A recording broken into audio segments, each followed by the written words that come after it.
আসসালামু আলাইকুম শিক্ষার্থী বন্ধুরা। আজকে 16.1 এর ধারাবাহিকভাবে আমি অঙ্কগুলো করে যাচ্ছি। তো আজকে যে অঙ্কটি করব সেটি হচ্ছে 16.1 এর 7 নম্বর অঙ্ক।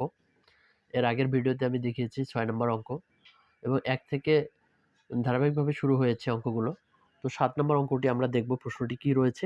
একটি সমবাহু ত্রিভুজের সমান সমান বাহুদ্বয়ের দৈর্ঘ্য 10 মিটার এবং ক্ষেত্রফল 48 বর্গমিটার হলে ভূমির দৈর্ঘ্য নির্ণয় করো। তো ভূমির দৈর্ঘ্য নির্ণয় করতে বলেছে। তো এই যে ভূমির দৈর্ঘ্য নির্ণয় করার যে ইয়েটা আছে এখানে, যেভাবে আমরা ভূমির দৈর্ঘ্যটা নির্ণয় করতে পারবো, আমরা একটা চিত্র এখানে দেখাতে পারি। ধরুন যে এখানে সমান সমান বাহুর দৈর্ঘ্য, এটি হচ্ছে সমান সমান বাহুর দৈর্ঘ্য, একটি আমরা সমান সমান বাহুর দৈর্ঘ্য নেব। ধরুন যে এটা হচ্ছে সমান সমান বাহুর দৈর্ঘ্য। এই যে ত্রিভুজটি, এই ত্রিভুজের এটাকে আমরা এ ধরতে পারি, এটাকে এ ধরতে পারি, কিন্তু এটি হচ্ছে অসমান, কারণ এই দুটোই সমান। তো এই যে দ্বিবাহু ত্রিভুজের সমান সমান বাহুর দৈর্ঘ্য এ ধরলাম এবং যে ভূমিটি রয়েছে সেটাকে আমরা বি ধরলাম। তো সেই অনুপাতে আমরা লিখি, মনে করি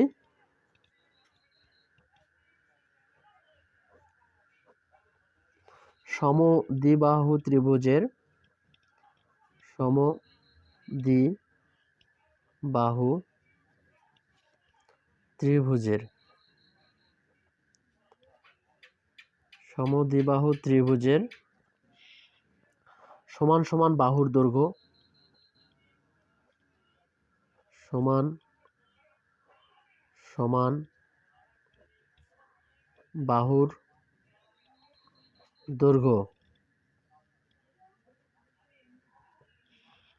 এ সমান, আমরা কত দেওয়া আছে, এ সমান 10 মিটার, এ সমান 10 মিটার, এ সমান 10 মিটার এবং ভূমির দৈর্ঘ্য বি ধরব এবং ভূমির দৈর্ঘ্য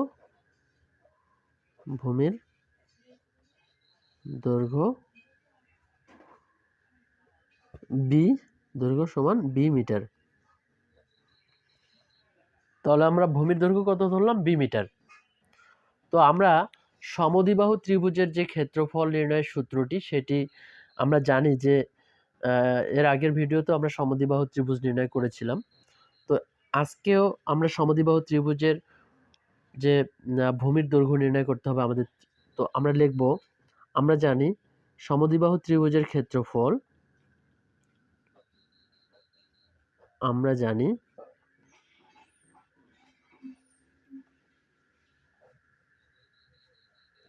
সমদ্বিবাহু ত্রিভুজের ক্ষেত্রফল, সমদ্বিবাহু ত্রিভুজের ক্ষেত্রফল, আমাদের এই সূত্রটা কিন্তু মুখস্থ রাখতে হবে, সমান বি ডিভাইডেড 4 রুট ওভার 4 এ স্কোয়ার মাইনাস বি স্কোয়ার বর্গমিটার। আমি যে ত্রিভুজের ক্ষেত্রফলটি লিখলাম সেটি হচ্ছে সমদ্বিবাহু ত্রিভুজের ক্ষেত্রফল বি ডিভাইডেড 4 রুট ওভার 4 এ স্কোয়ার মাইনাস বি স্কোয়ার। তো আমরা যদি এখন এটার মান বসাই দিই, আমাদের যে মানটি রয়েছে সেটি আমরা মান বসাবো, তাহলে ক্ষেত্রফলটা নির্ণয় করতে পারি। তো বি ডিভাইডেড 4 এখানে রয়েছে বি ডিভাইডেড 4 রুট ওভার 4, এ মানে এখানে আমাদের মান রয়েছে, এ মানে 10, এ মানে কত রয়েছে, 10। তো আমরা এর জায়গাতে 10 বসাবো, তার উপরে এ স্কোয়ার আছে, স্কোয়ার দেব, মাইনাস বি স্কোয়ারে থাকবে কারণ এর মান নেই। আমরা এবার কি হচ্ছে যে এখানে বি ডিভাইডেড 4 থাকবে রুট ওভার 4 গুণন 10-এর উপরে স্কোয়ার মানে 10,100 মাইনাস বি স্কোয়ার বর্গমিটারের সিধে বর্গমিটারেই থাকবে। তো এখানে কি হলো, বি ডিভাইডেড 4 রুট ওভার 4 আর 100 গুণ করলে 400 মাইনাস বি স্কোয়ার বর্গ মিটার। তো এখানে যে ক্ষেত্রফলটি আসলো আর আমাদের যে ক্ষেত্রফলটি দেওয়া রয়েছে, আমাদের একটি ক্ষেত্রফল দেওয়া রয়েছে, সেটি হচ্ছে 48 বর্গমিটার। আমাদের যে ক্ষেত্রফলটি দেওয়া রয়েছে সেটি প্রশ্নেতে 48 বর্গমিটার। তো আমরা ওই ক্ষেত্রফলের সঙ্গে এই ক্ষেত্রফলটা সমানে লিখতে পারি। এর জন্য লিখব প্রশ্নমতে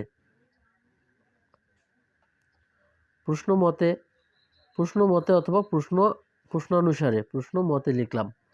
প্রশ্নমতে B divided 4 root over 400 minus B square equal 48।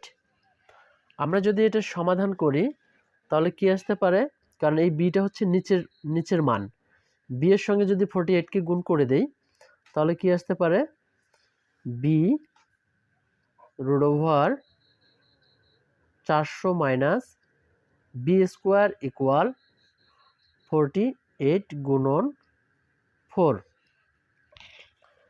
কেন এটা গুণ হলো 4টা, কারণ এটা নিচের সংখ্যা, এই নিচের সংখ্যাটা যদি আমরা আর গুণন করে দিই তবুও আমাদের এটা 4 হবে। আবার যদি কেউ বলে যে না, এটা এখানে b/4 এখানে ভাগ অবস্থা আছে b এর সঙ্গে, এটা ওই দিকে গেলে গুণ হবে, সেটাও বলা যায়। তো বা b রুট ওভার 400 অর্থাৎ 400 মাইনাস বি স্কোয়ার ইকুয়াল 4 × 32 2 হাতে 3 4 × 16 আর 3 19 অর্থাৎ 192। এখন এই দিকে যে রুট ওভারটা রয়েছে সেটিকে যদি আমরা ক্যান্সেল করতে চাই তাহলে আমাদের উভয় পক্ষকে কি করতে হবে, বর্গ করতে হবে। তো আমরা এই মানটাকে যদি আমরা বর্গ করি তাহলে কি হবে, এই মানটাকে আমরা বর্গ করলাম, উভয় পক্ষকে আমরা বর্গ করলাম। কি লিখব, উভয় পক্ষকে বর্গ করে পাই, উভয় পক্ষকে বর্গ করি, উভয় পক্ষকে বর্গ করি।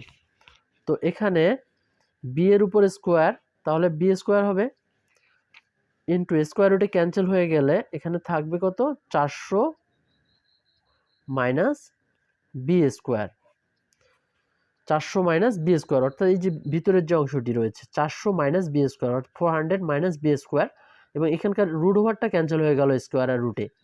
কিন্তু এখানে বি এর উপরে কিন্তু রুট ওভার নেই, বি এর উপরে কি রুট ওভার আছে, রুট ওভার এখানে নেই। যেহেতু বি এর উপর রুট ওভার নেই তাহলে বি এর উপর স্কোয়ার রয়েছে, তাহলে বি স্কোয়ার লিখব। এখানে কি হবে, 192 এর উপর যদি আমরা স্কোয়ার দিই তাহলে 192 এবং 192 এই দুইটি সংখ্যা যদি আমরা গুণ করি তাহলে 192 গুণন 192। আমরা একটু ক্যালকুলেটরের সাহায্যে গুণটা করে নেব, ক্যালকুলেটরটা একটু বের করে নিয়ে আমরা গুণটা করে নেব। 192 ইন্টু 192, 192 ইন্টু 192 কত আসতেছে, 36,864, 36,864, 36,864, 36,864 এই মানটি আসলো। এখন আমরা এটি গুণ করে দেই, 400 আর বি স্কোয়ারে গুণ করলে 400 B square minus B square এবং বি স্কোয়ারে গুণ করলে বি টু দি পাওয়ার 4, চিহ্নটা কি থাকবে, মাইনাস বি টু দি পাওয়ার 4। ডানের সংখ্যাটা বামে নিয়ে আসি তাহলে কি হবে, 36,864 ইকুয়াল 0, বা আমরা যদি একটু মাইনাস সাইন কমন নেই তাহলে কি হবে, মাইনাস এবং মাইনাসে গুণ করলে মাইনাসে গুণ করলে প্লাস বি টু দি পাওয়ার 4, আর এর সামনে কিছু না মানে প্লাস আছে, প্লাস এবং মাইনাসে গুণ করলে মাইনাস 400 অর্থাৎ 400 বি স্কোয়ার, এবং মাইনাস এবং মাইনাসে গুণ করলে প্লাস 36,864 ইকুয়াল 0, ইকুয়াল কত হলো 0। তো আমরা 0কে যদি এই মাইনাসটাকে যদি আমরা ডানে দিয়ে যাই তাহলে এই জিরোর সঙ্গে এই মাইনাসটা ভাগ হয়ে যাবে। তো জিরোর সঙ্গে যে কোনো সংখ্যা ভাগ হলে হয় কি জিরোই হয়, এজন্য মাইনাসটা আর থাকবে না। b⁴ minus 400 B square plus 36,864 অর্থাৎ 36,864 ইকুয়াল 0। এখন এটা যদি আমরা মিডল টার্ম করি তাহলে কি হবে, 400 বি স্কোয়ার মিলাতে আমাদের b⁴ মাইনাস এখানে যদি আমরা 256 বি স্কোয়ার লিখি তাহলে এখানে 400 মিলাতে 256 144 লাগবে, 144 বি স্কোয়ার। তাহলে 256 বি স্কোয়ার এবং 144 বি স্কোয়ার মিলে 400 বি স্কোয়ার হয়ে যায়, তো মিডিল মিলে গেল, প্লাস 36,864 ইকুয়াল 0। ইকুয়াল কত হলো 0। এখন আমরা যদি এখানে দুটা করে কমন নেই তাহলে কত আসবে, দুটা করে যদি আমরা কমন নেই তাহলে আসতেছে, ধরুন যে আমরা এখানে যদি b⁴ এবং এখানে রয়েছে বি স্কোয়ার, তো আমাদের এখানে কমন আছে বি স্কোয়ার, এই জন্য আমরা বি স্কোয়ার কমন নিলাম। তো বি স্কোয়ার কমন নিলে এখানে b⁴ বি স্কোয়ার গেলে আরেকটি বি স্কোয়ার থাকবে, মাইনাস বি স্কোয়ার কমন নিচ্ছি তার মানে বি স্কোয়ার বাদ যাবে, তাহলে 256 মাঝখানে এখানে মাইনাস কমন নেব কারণ দুটা এখানে মাইনাস রয়েছে এবং এই দুটার মধ্যে মিল রয়েছে, বি স্কোয়ারের কোনো মিল নেই, তার মানে 144 কমন নিলে এটাকে 144 দ্বারা ভাগ করতে হবে, তাহলে আমরা 144 কমন নিলাম, তার মানে 144 দ্বারা 144 বি স্কোয়ারকে ভাগ করলে 144 বাদ যেয়ে থাকবে কত, বি স্কোয়ার। আর এই মাইনাস এবং এই প্লাসে গুণ করলে মাইনাসে প্লাসে কি হয়, মাইনাস 36,864কে যদি আমরা 144 দ্বারা ভাগ করি তাহলে কত পাবো, 256 পাবো, 256 ইকুয়াল 0। তাহলে কি আসলো, এখানে আসলো বি স্কোয়ার মাইনাস 256, এখানেও বি স্কোয়ার মাইনাস 256।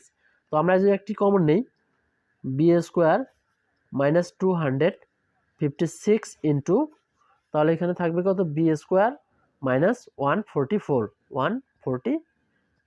ইকুয়াল 0। তো এখানে যদি আমরা হয় অথবার কাজ করি, অর্থাৎ এই বি স্কোয়ার মাইনাস 256 এবং বি স্কোয়ার মাইনাস 144 এই দুইটিরই কিন্তু ইকুয়াল 0।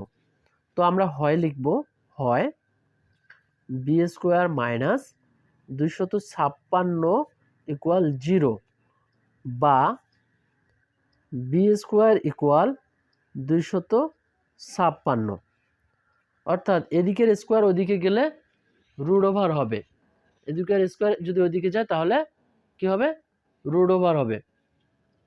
তাহলে বা বি ইকুয়াল 256 বর্গমূল। কেন বর্গমূল হলো, এদিকের স্কোয়ার ওদিকে রুট হয়, এর কারণ হচ্ছে এটাকে যদি আমরা বর্গমূল করে দিই উভয় পক্ষকে তাহলে কি হবে, স্কোয়ার রুটে ক্যান্সেল হয়ে বি থাকবে এবং 256 বর্গমূল 256 বর্গমূল যা হয় আর কি। অতএব বি সমান 256 বর্গমূল হচ্ছে 16, 16 এবং 16 গুণ করলে 256 হয়, 16 অর্থাৎ 16। অথবা হয় লিখলাম, আরেকটি লিখবো হচ্ছে অথবা, আমি এটা আরেকবার বুঝিয়ে দিচ্ছি কারণ এখানে বি স্কোয়ার মাইনাস 256 এবং বি স্কোয়ার মাইনাস 144 ইকুয়াল 0, তো এই দুইটিরই মান হচ্ছে 0।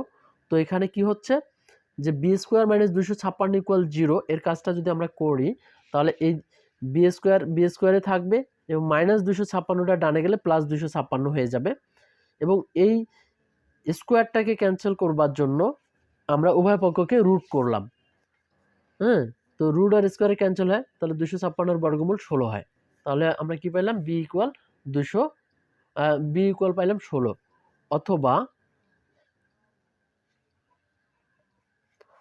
আরেকটি মান রয়েছে, সেটি হচ্ছে বি স্কোয়ার মাইনাস 144 ইকুয়াল 0, বা বি স্কোয়ার ইকুয়াল 144। কেন মাইনাস 144টি ডানে গেল, এজন্য প্লাস 144 হলো। তো একটু আগে যেভাবে আমরা এই বর্গের কাজটা করেছি, যে এদিকের স্কোয়ার ওদিকে গেলে রুট হয়, অথবা বি স্কোয়ারের উপরে আমরা বর্গমূল দিতে পারি, 144-এর উপরও বর্গমূল দিলাম, মানে উভয় পক্ষকে বর্গমূল করলাম। তো এখানে স্কোয়ার রুটে ক্যান্সেল হয়ে বি থাকবে, আর এখানে 144-এর বর্গমূল 12। তাহলে আমরা একটি মান, বি এর একটি মান পাইলাম হচ্ছে 16, আর একটি মান পাইলাম হচ্ছে 12, অর্থাৎ একটি 16, একটি 12। এই দুটি হচ্ছে ভূমির দৈর্ঘ্য। তাহলে আমরা লিখি উত্তর। উত্তর ভূমির দৈর্ঘ্য 12 মিটার অথবা 16 মিটার। 16 মিটার, এটি হচ্ছে আমাদের 7 নাম্বার অঙ্কের সমাধান। আশা করি বন্ধুরা ভালো লেগেছে ভিডিওটি। ভালো লাগলে লাইক এবং কমেন্ট করবেন, এবং চ্যানেলটিতে যদি নতুন হয়ে থাকেন তাহলে চ্যানেলটি সাবস্ক্রাইব করে পাশে থাকা বেল আইকনে ক্লিক করে রাখুন। ধন্যবাদ সবাইকে। আসসালামু আলাইকুম।